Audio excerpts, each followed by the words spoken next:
Nag-uulam po ba kayo ng ganito? Kasi kami, pwede na naming ulam ang lumpiang gulay.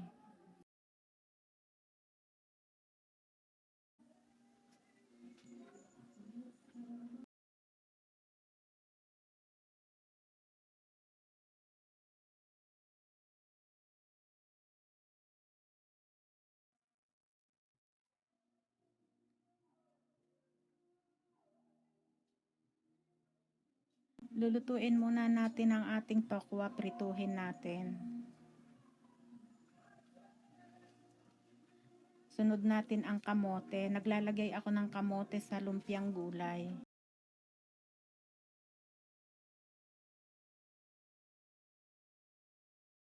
And then, gisahin na natin.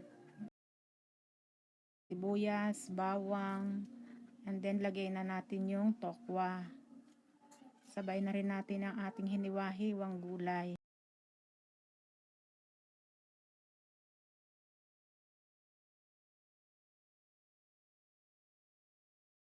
Lagyan natin ng mga pampalasa, paminta, asin, at seasoning.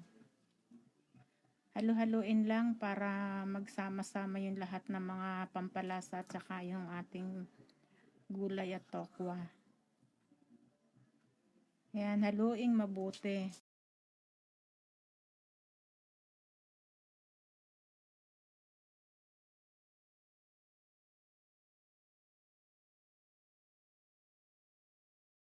Tinakpan ko yan para maluto naman ng bagya yung gulay pero hindi ko na lang naipakita. Yan, tikman natin kung luto na yung gulay.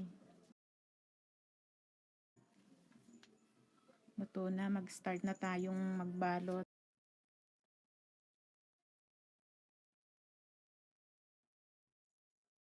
Yan, tansyahan na lang ang paglalagay sa wrapper. Nasa sa inyo na yun kung gaano karami ang gusto nyo. Ayan po yung pinrito natin na kamote. Naglalagay ako ng kamote. Masarap po.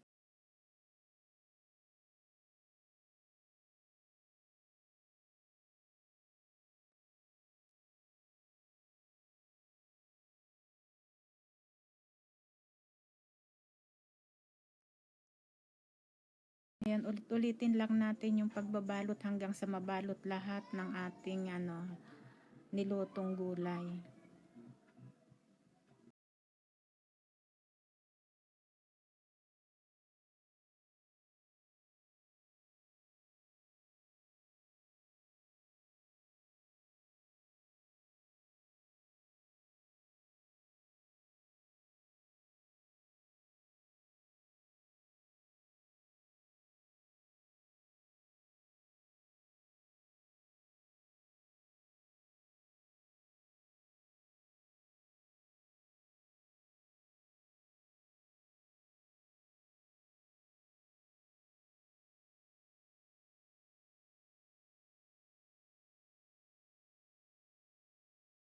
Ayan na po ang ating lumpiang gulay. Nakagawa ako ng 10 piraso.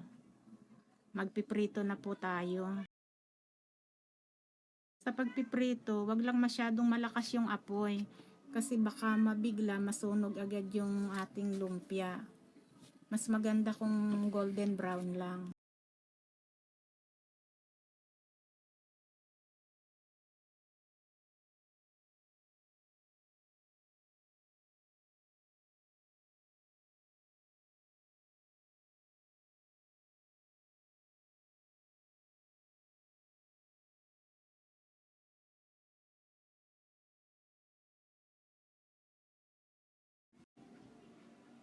Ayan, baliktarin na natin. Hindi pa siya masyadong golden brown. Ulit-ulitin lang natin na balibaliktarin para hindi masunog.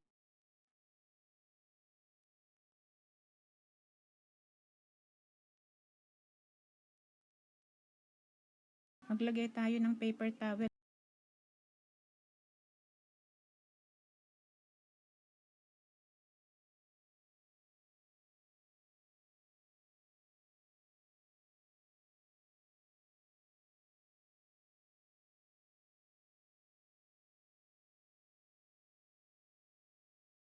Okay, tatapusin ko lang iprito lahat yung ating mga lumpia.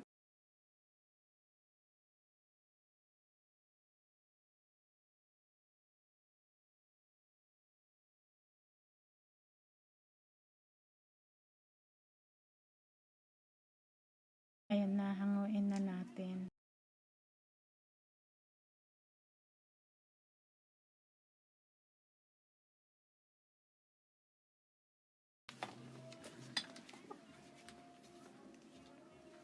Ayan na po, tapos na tayong magprito.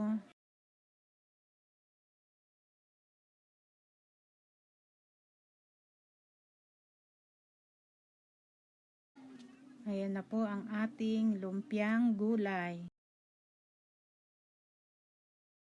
Ikiman time na po.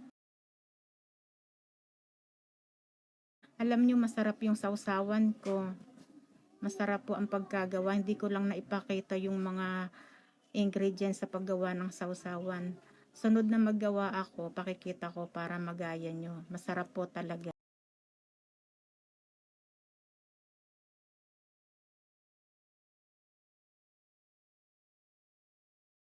Ayan po, oh. Sarap.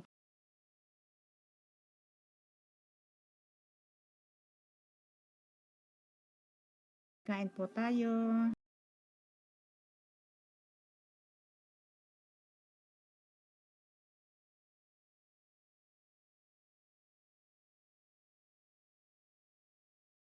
Thank you for watching.